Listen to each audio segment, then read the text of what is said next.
আবারও একটি নতুন ব্লগে তোমাদের সবাইকে স্বাগত। তো সকাল সকাল টিফিন করে মেয়েকে স্কুলে পাঠিয়ে দিচ্ছি। আর আজ হলো 27শে আগস্ট, সৈকতের জন্মদিন।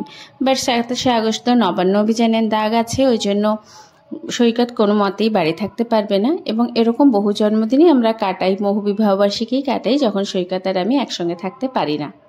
তো যাই হোক, তবুও একটা কেক এনে রেখেছিলাম আর এই আশা করে যে যদি ও টাইম মতন বাড়ি পৌঁছয়।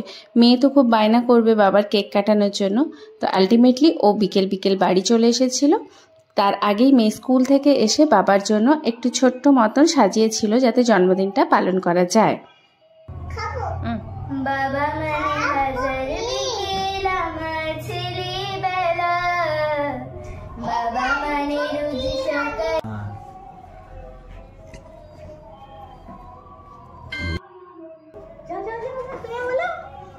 বলো। আর মা ওদের দুই ভাইয়ের একসঙ্গে খুব সুন্দর করে জন্মদিন পালন করে, কিন্তু যেহেতু সৈকত বাড়ি থাকতে পারলো না, তাই মা আজকের দিনটা করেনি। মা একদিন করবে। আর আজকে আমার মেয়েই এই অ্যারেঞ্জমেন্টটা করেছে। আমাকে যা বলেছে আমি শুধু ওকে একটু এনে দিয়েছি। তো তোমরা সবাই খুব ভালো থেকো। আর সৈকতের তো আমার সবটা দিয়ে ওর ভালো থাকার কথা। আর রাত্রেবেলায় আমি ওকে বাটার চিকেন কষা রুমালি রুটি দিয়ে খেতে দিয়েছিলাম। তো আজকের মতন ব্লগটা এখানেই শেষ করছি। টাটা, সবাই খুব ভালো থেকো, শুভরাত্রি।